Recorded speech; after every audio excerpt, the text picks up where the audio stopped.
예, 일단 선거 끝나고서 먼저 말씀드리면 끝난 직후에 이제 어쨌든 뭐 결선 투표가 진행이 돼서 이제 심상정 대표님 예. 체제가 이제 출발이 됐고요.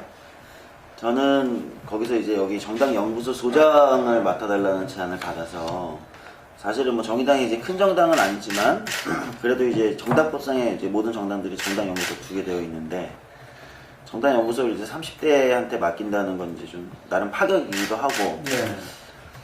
그래서 이제 이거를 제가 수용을 하고 기존의 좀 정당들의 연구소와는 다르게 움직이는 연구소로 적극적인 좀 사업을 좀 펼쳐보자. 연구소가 뭐 골방에서 연구만 하는 게 아니라 밖으로 나가서 진짜 교육도 하고 사업도 하는 이런 연구소를 좀 바꿔보자 이렇게 이제 이야기 노선을 제출하고 그렇게 활동을 하다 보니까 이제 워낙 지방을 많이 다니고 있습니다. 그래서 요즘에 이제 지방에 이제 저희 정의당 당 조직이나 또 이제 당과 연관 있는 조직들의 이제 강연이나 교육을 다니느라고 거의 매일매일 좀 정신이 없고요.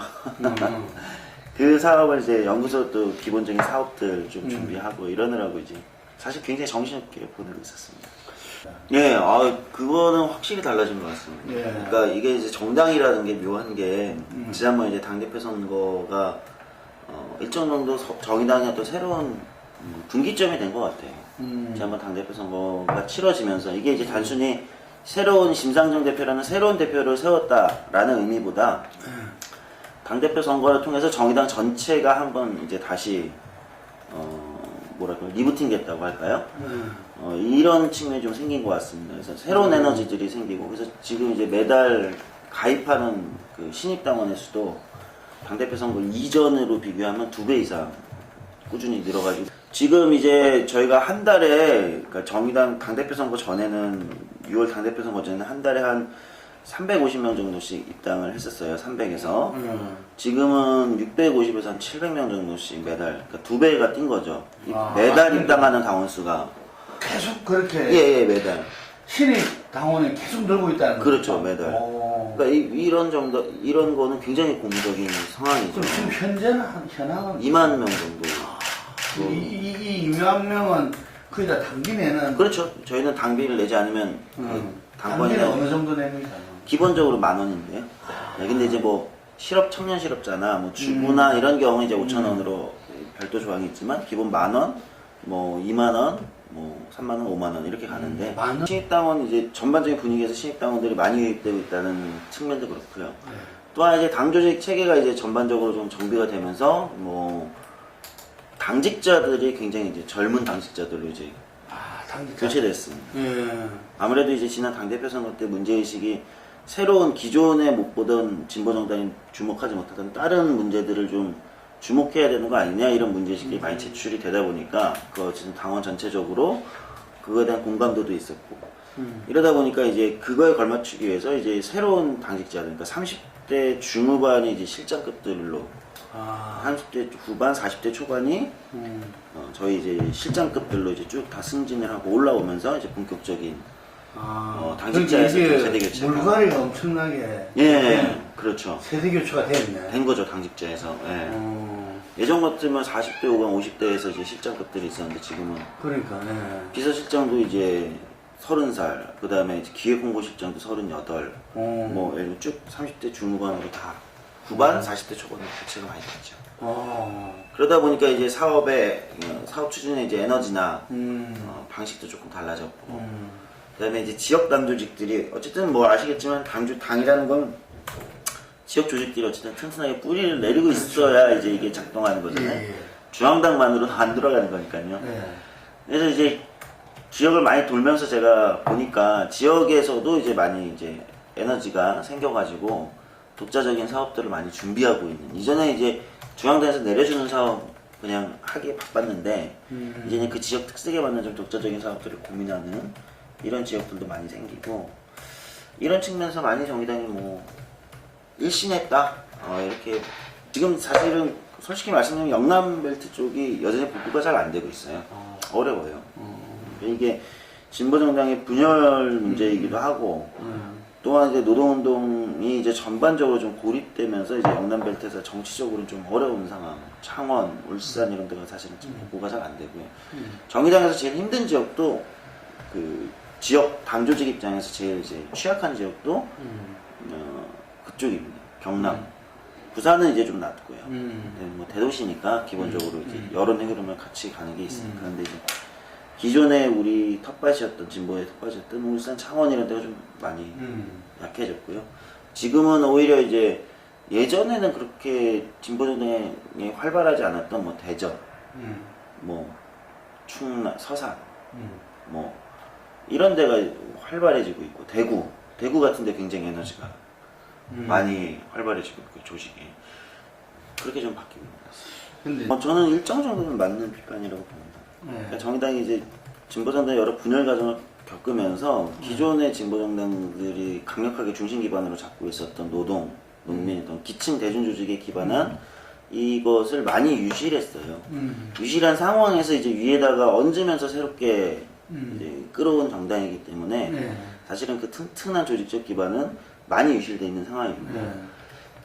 그래서 이거를 지금은 복원을 해야 되는 게 반드시 필요해요. 이게 단순히 뭐 지지율로 나오는 문제가 아니라 정당의 정체성에 관련된 문제이기 때문에 이걸 복원해야 되는 게 정의당의 아주 중요한 과제고요. 사실은 해야 된다. 그래서 작년에 천우선 전 대표가 이제 정의당은 비정규직 정당이다. 근데 이제 이걸 복원해야 되는데 그럼 기존의 민주노동당이나 과거 진보정당들처럼 복원할 거냐, 그럼 민주노총이랑 뭐 새롭게 관계를 맺을 거냐, 이렇게 복원하는 건 지금에는 안 맞는 것 같다.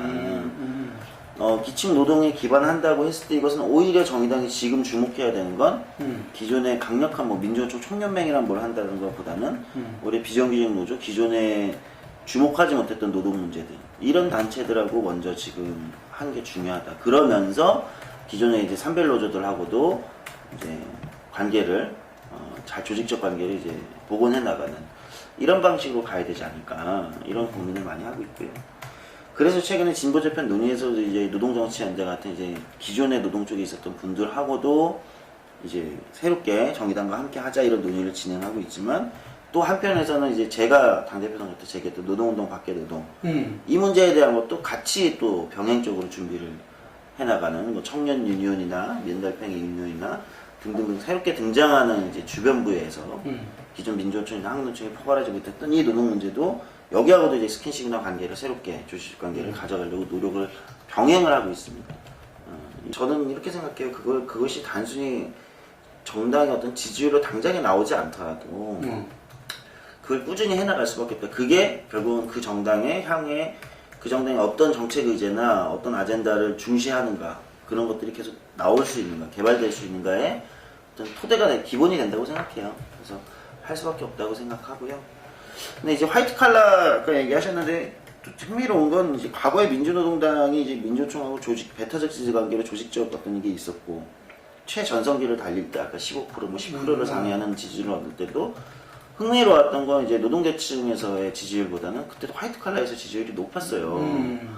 한국 사회는 이제 유럽이나 이런 데는 조금 다른 상황이 전 있다고 생각합니다, 개인적으로. 그러니까 이제, 노동조합 조직률이 이제 10% 정도에 머무르고 있고, 아직까지 이제 그런 계급이나 어떤 이런 걸로 사회가 완전히 딱 구분돼서 정착되지 못한, 민주화가 좀 늦게 되면서 민주화 운동의 어떤 영향력이 아직도 남아있는 이런 상황에서 이제 화이트 칼라가 상대적으로 이제 진보적인 색채를 그 일부가 이제 보여주는 이런 현상이 이제 한국에서는 있기 때문에 진보 정당이 이제 과거에도 그렇고 지금도 화이트 칼라 층에서 일정 정도 지지율이 높게 나오는 거는 한국적 특성인 것 같습니다. 우리적으로 심 대표님은 이렇게 보시는 것 같아요. 그러니까 얘기를 나눠보면 이제 이거는 우리의 우리가 기본적으로 할 수밖에 없는 거다. 우리가 노동 이 문제를 복원하는 거, 노동조합들의 그 조직적 지지와 이 관계를 복원하는 거는 가장 주력해야 되는 거다 이렇게 말씀합니다. 그런데 이제 저한테 또 따로 이제 총명을 내리시는 건 그럼에도 불구하고 과거와 같은 방식으로 우리가 돌아갈 수는 없다.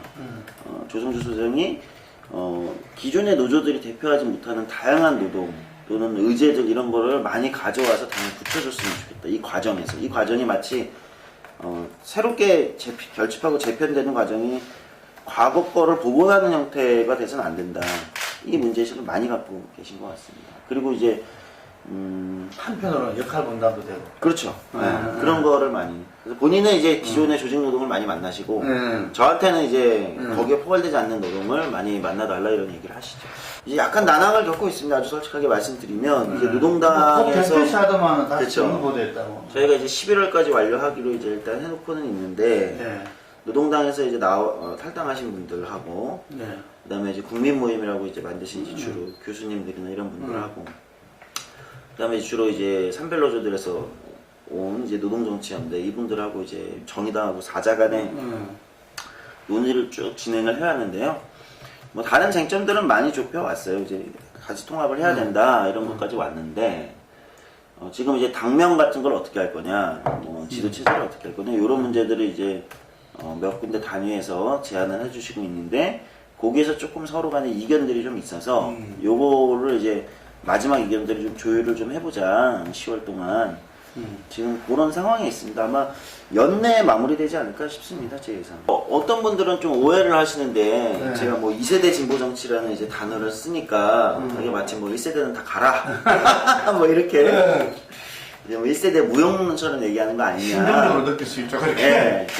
그래서 참 세대 갈등이라는 게 있던 그 세대 교체 이슈나 세대 갈등이라는 것이 조직 내부에서는 좀 긴장을 거는 자칫 잘못 활용하면 이제 나쁘게 흘러갈 수 있는 조직을 무너뜨릴 수 있는 그런 이슈여서 사실 굉장히 조심스럽게 제가 세대 교체 이런 말을 잘 안 쓰는 이유도 그게 보통 안 좋게 흘러가는 경우가 많기 때문에 잘 쓰지 않습니다. 그래서 저는 이제 아젠다의 교체, 시선의 좀 각도의 조정, 뭐 이런 쪽으로 이제 표현을 쓰는데 어쨌든 그럼에도 불구하고 이제 안타깝게도 이제 물리적인 시간이라는 게 흐르면서 생기는 일단 차이가 있기 때문에 그건 이제 인간이라는 어떤 자기 경험의 베이스에 기반해서 세상을 또 보고 인식하기 때문에 그런 문제가 있긴 한데요. 저는 1세대가 지금까지 일어났던 1세대 진보 정치 해오시던 분들이 일어났던 어떤 성과 이런 건 빛나는 성과가 있다. 그리고 경험, 여전히 우리 사회에서 가장 유력한 파워를 발휘할 수 있는 이런 부분들이 있다고 생각해요. 그래서 그거를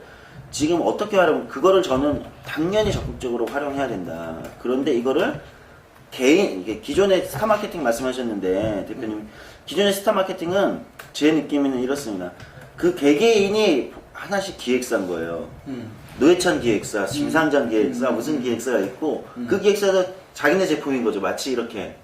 근데 저는 그렇게는 안 된다. 기획사는 정의당이고 여기에 대표 상품으로 예를 들면 노회찬도 있고 심상정도 있고 뭐 누구도 있고 청년도 있고 이렇게 돼야 된다. 그래서 예를 들면 요즘 연예인 기획사들도 하나로 다 밀고 간 누구는 다른 컨셉으로 나오고 누구는 뭐 예를 들면 좀 음악도 다양한 그 그렇죠. 음악으로 왜냐면은 소비자가 다양하지 않습니까? 우리도 유권자가 다양한 취향과 다양한 선호가 있는 건데 그러면 우리도 다양한 제품들을 이렇게 해서 거기에 적응을 해야 되는 거죠. 뭐 시장 마켓 논리로 따진다면 그러니까 기획사는 정당이 돼야 된다. 근데 기존에는 각자가 개인 자영업자처럼 뛴 거 아니냐. 스타긴 했어도 그런 측면에서 제가 2세대 진보 정치라고 제기하는 건 저는 정당을 강화하겠다. 정당의 그런 역할을 할 수 있고 그렇다면 누구든 거기서 새로운 스타도 출연할 수 있고 기존의 스타분들도 다시 더 한 단계 더 업그레이드 되거나 더 큰 스타가 되실 수도 있는 거 아니냐. 그러니까 단순히 개인들의 스타를 만들어주겠다는 게 그걸 통해서 우리가 실현하고자 하는 정책과 노선을 이 사회에 제대로 실현시킬 수 있는 힘을 갖게 되는 거 아니냐. 저는 뭐 요런 그래서 제가 팀으로서의 어떤 리더십 팀을 강조했던 이유, 정당을 강조했던 이유도 거기에 있습니다. 2세대 진보 정치 출발은 진보 정치인 개인이 아니라 정당이다. 정당에서 출발해야 된다. 이렇게 제가 고민했던 이유입니다.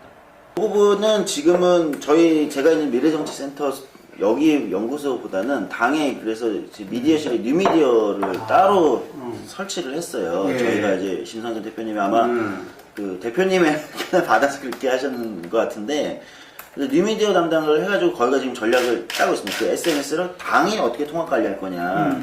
예를 들면 기존에는 이제 각자 흩어져서 하고 있었는데 그게 아니라 당 차원에서 뉴미디어를 이제 통합적으로 관리하고 전략을 짜가지고 들어가야 된다. 이게 이제 당대표 선거 이후에 지금 당에서 바뀐 기조고요. SNS 관련돼서. 그래서 거기서 이제 총괄 전략을 아마 짜고 있고 준비를 하고 있습니다. 그래서 거기다 홍보는 참 잘한다. 그러니까 그러니까 정치 홍보를 프레임을 잘 잡는다. 새누리당이. 네, 그건 생각이 들었죠. 근데 이제 실제 내용을 뜯어보면 참 사실 우려스러운 게 많은 해고를 쉽게 만든다든지 그 다음에 이제 마치 임금피크제를 일부에서 임금피크제를 한 걸로 마치 청년 일자리가 뭔가 크게 해결되는 것처럼 호도한다든지 이런 부분들에 이제 디테일한 부분들에 들어가면 이제 문제가 참 많은 개혁이라고 하기에는 좀 민망하다. 이건 개혁이다. 오히려 해고 부분이나 고용 불안 쪽은 굉장히 심화시켜 놓고 실제 청년 관련된 대책은 효과가 없는 걸로 되어 있는 이게 좀 많이 아쉽다 이런 생각이 들었고요. 그렇죠. 사실은 뭐 유연성만 강조해서는 안 되지만 저는 이제 고민은 유연성이 필요한 영역들이 점점 많이 생기고 있거든요. 한국의 산업 구조라는 게. 근데 지금 그러면은 이제 정치권이나 정부가 고민해야 되는 건 유연성이 증가함에 따라서 그럼 안정성도 어떻게 또 같이 병행해서 확보를 할 거냐를 고민해 줘야 되는데 근데 모든 것 초점 포커스를 유연성에만 자꾸 맞춰서 유연성을 어떻게 더 확대할 거냐 여기만 맞춰져 있다 보니까 대부분의 그 외국의 모델이라는 것도 유연 안정성 모델로 이제 안정성까지 같이 가면서 이게 병행이 돼야 되는데 이번에 실업급여나 뭐 실업 안전망 관련된 것도 오히려 후퇴시키는 안을 냈거든요. 이게 어떻게 보면 이제 일종의 안정성의 예시라고 할 수 있는데 이 사람들 볼 때는 뭐 올랐다 뭐 이렇게. 예, 그러나 앞에 그 속임수를 쓴 거죠. 기여기간을 강화를 시키는 거죠. 예전에는 쉽게 180일을 뭐 어디서 일을 했으면 받을 수 있었는데 이건 이게 270일로 해놓으니까 이전에 받던 사람들 못 받게 되는 거죠. 예. 그래서 실제 그냥 대충 추산을 해보면 실업급여를 받는 사람이 10만 명, 10만에서 15만 명 정도가 줄어요. 그러니까 이렇게 해놓으면 오히려 여기는 해고는 쉽게 해놓고 유연성은 높여놓고 안정성은 적극적인 측면은 냈죠. 그래가지고 이제 제가 비판한 게 이제 몇 개 언론들에서 싫기도 하고 이런 게 가장 큰 문제인 것 같아요. 제가 볼 때는 뭐 거꾸로 얘기하면 이제 야당 쪽도 저희도 그렇고 뭐 세상시민 야당도 이제 이런 포커스를 딱 잡아가지고 좀 전략적인 싸움을 해야 되는데 너무 크다기보다는 이제 다른 쪽에서 엉뚱한 데서 이제 싸움이 임금 피크제 논란 같은 거는 저는 굳이 싸울 필요 없는 논란이에요. 뭐 하는 데는 노사 잘 알아서 하든지 그게 별로 싫어도 없다. 싫어도 없고 그러니까 그냥 하든지 뭐 이렇게 하든지 그냥 오히려 이제 그냥 넘어가 줄 수 있는 문제인데 싸움을 자꾸 거기서 붙이고 몇 년간 일자리 몇만 개, 몇십만 개 창출 이런 거는 앞으로 절대 얘기하면 안 된다. 이야기하면 안 된다. 그런 거는 이제 다 거짓말인 거 다 안다. 그거 MB 때는 300만 개 창출한다고 했었어요. 그렇죠. 그러니까 이런 식으로 해결되는 문제 아니다. 청년 일자리 문제는 양으로 접근하는 문제가 결코 아니다. 질로 접근해야 된다. 질로 접근해야 된다. 그러니까 예를 들면 왜 청년들이 그러면은 취업도 안 하고 예를 들면 백수로 있고 예를 들면 그냥 공무원 시험에 몇십만 명씩 가가지고 준비를 하고 있냐. 일자리 질이 괜찮은 적정한 일자리 적정한 수준 아주 높은 수준 대기업 수준 아니어도 됩니다. 적정한 수준의 일자리의 질이 보장이 안 되기 때문에 차라리 그냥 공무원 가는 게 낫겠다 이렇게 생각하는 거거든요. 이런 일자리를 만들어줘야 되는 거죠. 적정한 일자리. 그러니까 일자리 질을 높여서 기존의 질 낮은 일자리들의 질을 높여서 이거를 해결해 줄 생각을 해야 되는데 무슨 일자리 지금 많이 생기고 있거든요. 사회 서비스 영역에서 어마어마하게 생기고 있어요. 어제 보니까 상당히 높아졌다 이렇게 네. 실업률이 감소되고. 그렇죠. 왜냐면 이제 더 이상 그게 다 취업해야 되니까. 서비스업이라. 사회 서비스 분야 요즘 많이 창출되는데 사회 서비스 분야에 창출되는 일자리 대부분 저임금 비정규직 일자리로 만들어집니다. 120만 원, 110만 원짜리 일자리들로 만들어지는 거죠. 그러니까 거기는 이제 급하면 이제 취업은 하겠지만 또 금방 그만두고 이걸 반복하다가 예를 들면 아예 그냥 구직을 포기한다든지 아니면 이제 공무원 시험을 준비하다든지 이런 데 경우가 많거든요. 일자리에 질로 접근해야 된다 이렇게 저는 생각합니다. 이 부분을 저는 진짜 그 정당을 다 떠나서 또는 진보나 보수 뭐 정파적인 어떤 부분을 이념을 떠나서 진지하게 머리를 맞대고 고민해야 되는 문제라고 생각해요. 한국의 20대 30대들이 지금 뭐 헬조선 뭐 지옥 불반도라고 부르기도 하는데 그러니까 이런 식의 자학적이고 예를 들면 아예 그냥 뭔가를 체념하는 듯한 이렇게 나오는 이유는 우리 사회가 사실은 본인들 입장에서 보기에는 변화의 가능성이 없다고 보는 거예요. 아, 이대로 그냥 비정규직 이렇게 많고 불평등 심화되고 뭐 주거 문제 이렇게 심각하고 지나친 경쟁과 사교육 이 상태로 계속 가겠구나. 이게 변화되지 않을 것 같다. 이렇게 생각하니까 그냥 떠나자. 조선을 떠나자. 대한민국을 떠나자. 이렇게 생각하고 냉소와 허무로 빠져드는 거거든요. 희망이 없는. 네. 저는 보수적인 젊은이들이 많아지는 거나 뭐 조금 왼쪽에 진보적인 젊은이들이 많아지는 건 사회에 전혀 해로울 게 없다고 생각합니다. 왜냐면 진보와 보수가 건전하게 논쟁하고 더 잘하는 쪽으로 사람들이 더 많이 공감하고 하는 건 당연한 거 아니겠습니까? 그런데 냉소하고 허무하는 젊은이들이 많아지는 게 제일 문제. 이거는 여야가 머리 맞대고 고민해야 된다. 그래서 우리는 우리 사회가 어디로 나갈 것인가에 대한 비전을 보여줘야 된다고 생각해요. 근데 지금 여도 야도 그런 걸 보여주고 있지 않거든요. 일종의 그런 거죠. 그렇죠. 이런 허무와 냉소에서 출현하는 거거든요. 제가 이런 표현 가끔 쓰는데 괴물은 어디서 탄생하는가? 허무와 냉소에서 탄생하는 거다. 그러니까 무슨 야권 일부에서 뭐 일베가 뭐 역사 교육을 뭐 5.18이나 뭐 민주운동이나 역사 교육을 많이 못 받아서 탄생했다. 이거 잘못된 접근입니다. 네, 냉소와 허무 때문에 탄생하는 거고 최근에 막 횡행하는 무슨 어떤 여성 혐오 뭐 어떤 누구에 대한 공격성 이런 게 나오는 건 대부분 냉소와 허무에서 나오는데 그거는 여야 모두의 공의 책임이 있고 어떻게 보면 정치가 가장 큰 책임이 있다고도 할 수 있죠. 왜냐면은 변화의 가능성을 보여줘야 되는 게 정치가 그걸 해야 되는 거잖아요. 역할이. 그래서 지금 한국 사회는 저는 젊은 세대가 계속 이런 식의 그 인식을 사회에 대해서 보여주고 있다는 정말 미래가 더 불투명하다. 그래서 여야가 같이 자신들의 비전으로 이 사회를 어떻게 해나가고 비전을 제대로 보여주고 그걸 가지고 경쟁을 해야 된다. 청년들을 선거 때만 반짝 동원하는 뭐 야권은 뭐 젊은 사람들 우리 많이 찍으니까 뭐 대통령 싫어하니까 그래가지고 동원할 생각만 하고 여권은 젊은이들 중에 좀 보수적인 애들 만들어가지고 우리 쪽으로 좀 써야지. 동원할 생각만 하다 보면 저는 부메랑 맞는다고 봅니다. 둘 다. 네. 아니 이제 전면적인 정당명부 비례대표제는 지금 뭐 일정 정도 조금 물 건너가는 분위기긴 한데 지금 이제 그 정개특위 논의에서 이제 뭐 논의되는 게 이제 자꾸 이제 농어촌 지역구 의석수나 이제 이걸 어떻게 조정할 거냐가 논의되는데 이제 지금 야당에서는 그럼 한 303석, 한 3-4석을 늘려보자. 그렇게 해서 조정을 해보자 이제 안을 내놨고 새누리당에서는 의석수는 못 늘린다. 그쪽에서 이제 비례를 축소하자. 예를 들면 이렇게 하는 거잖아요. 근데 이제 야권에서 이제 저희 정당에서 계속해서 주장해서 그러면 비례는 줄일 수 없다. 그러니까 좀 의석을 늘리고 예를 들면은 연동형을 깔자. 그럼 지금 있는 비례에서 예를 들면 정당 명부를 거기 안에서 일부가 이제 전면적인 정당 명부는 아니지만 지금 있는 비례를 연동형을 하면 이제 정당 명부로 54석을 정당 명부로 하는 거를 해야 된다라고 저희는 주장을 하고 있죠. 그러니까 이제 정당 명부를 한꺼번에 못 가더라도 일부 제한된 정당 명부 지금 비례는 어쨌든 정당 명부로 뽑는 거 아닙니까?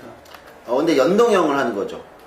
그럼 뭘 말하는 거죠? 그러니까 비례해서 연동형을 한다는 건 전체 의석수를 놓고 그다음에 비례를 거기에다 배분을 해주는 거죠. 비례에서만 지금은 지지를 하는 거잖아요. 근데 전체 의석을 정당이 얻는 전체 의석에서 모자르면 이제 비례해서 그만큼 채워주는 이렇게 하는. 그게 유리한가요? 그게 정의당 입장에서 유리하죠. 시뮬레이션을 하면.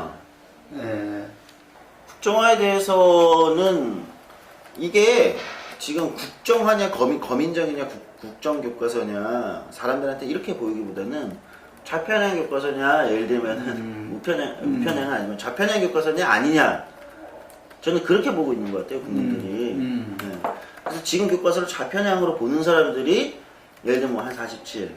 야 그건 아니지 이게 저는 뭐 사람들이 교과서를 제대로 알까요? 그러니까요. 네. 아니 근데 좌편향을 싫어하는. 그렇죠. 그 프레임이 그러니까 지금 이념 논쟁 프레임이 잡힌 거기 때문에 이건 지금 이념 대결을 하고 있는 거거든요 국민들은. 그러니까 저는 솔직히 그래서 이런 갈등은 통치자나 여당이나 야당이나 이건 붙이면 안 되는 갈등이었다고 저는 생각해요. 왜냐하면 분열시키는 갈등이잖아요. 물론 이게 어느 정파에 유리할 수는 있지만 통합이 아니라 분열시키는 전형적인 분열시키는 갈등이기 때문에 결국은 누구에게든 공동의 부메랑으로 돌아올 거다. 그런데 저는 특히 통치자가 이 갈등을 나서서 여당과 청와대에서 나서가지고 붙였다는 거에 있어서 굉장히 실망스러운 생각이 들었어요. 근데 그래서 박근혜 대통령 본래 그 두국민 전략으로 두국민 전략. 네.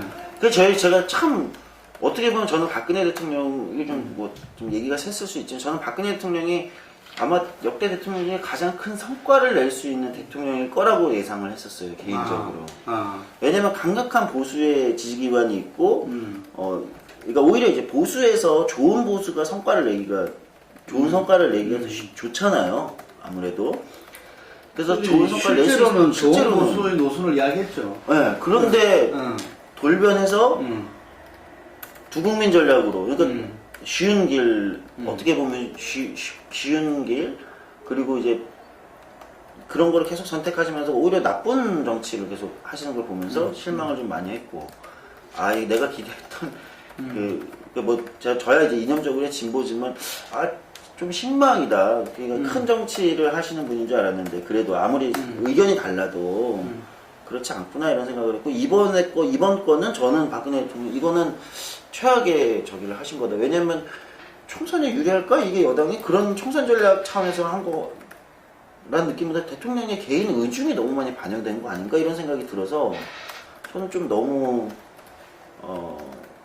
그러면 좀 비극 아니냐. 통치자 개인의 어떤 그 트라우마나 고민 때문에 이렇게 국민들이 둘로 나눠져야 된다는 거냐 이런 생각이 들어서 나쁜 갈등을 좀 붙이신 거 아니야 이런 생각이 들고. 근데 저는 또 하나는 야당에서도 이거를 친일 독재 유신으로 뭐 회귀하는 교과서다 이런 프레임으로 싸우면 저는 안 된다고 생각합니다. 그렇게 하면 안 된다. 이건 이제 우리가 교육을 역사 교육이라는 것을 어떤 측면에서 할 거냐, 획일화된 국정이라는 형태로 할 거냐, 다양성, 역사는 다양한 진실이 있을 수 있는 거다. 다양성 측면에서 경쟁하게 할 거냐, 이 문제라고 봐요. 이렇게 싸워야지 독재 유신으로 회귀하는 거다, 친일 이렇게 하는 순간 저는 오히려 그건 진짜 똑같이 박근혜 대통령처럼 두국민 전략을 똑같이 야당도 하는 거거든요. 그렇죠. 제가 더 나가서 얘기하면 사실은 솔직히 말씀드리면은 전반적인 야권에서 계속해서 박근혜 대통령을 박정희와 연관시키면서 친일, 뭐 예전에 대선 때 나왔던 백년전쟁이라는 동영상도 있고 친일, 독재자의 딸 이런 거를 계속 사실은 일정 정도 활용해 왔거든요. 야권이 즐겼죠. 저는 그거가 그대로 예를 들면 되치기 맞는 듯한 느낌도 좀 있습니다. 그러니까 그걸 그런 식으로 하면 안 된다. 야권도 그런 거를 활용해서 이기려고 하면 안 된다. 실력으로 다른 걸로 이기려고 해야지 대통령이나 보수를 진보가 그런 걸로 야 니네 친일이지 니네 독재자의 딸이지 이런 걸로 이기려고 하면 안 된다 생각합니다. 사실 뭐 한국의 청년들이 지금 우리 한국을 헬조선이라고 부르고 자학하고 자조하는 모습들도 보입니다. 그리고 청년들만이 아니라 사실 오늘을 살아가는 국민 여러분들도 결코 쉽지 않은 오늘 하루를 보내고 있는데요. 그럼에도 불구하고 저는 정치가 국민들에게, 청년들에게 희망이 되어야 된다고 생각합니다. 정치를 냉소하고 혐오할수록 사실은 우리가 겪고 있는 절망은 더 커질 뿐이며 세상은 더 강고하게 변하지 않을 거라고 생각합니다. 진보 정치가 정치의 희망이 되겠습니다. 국민들 삶에 그리고 청년들에게 더 좋은 희망의 정치를 만들 수 있도록 저희도 노력하겠습니다. 감사합니다.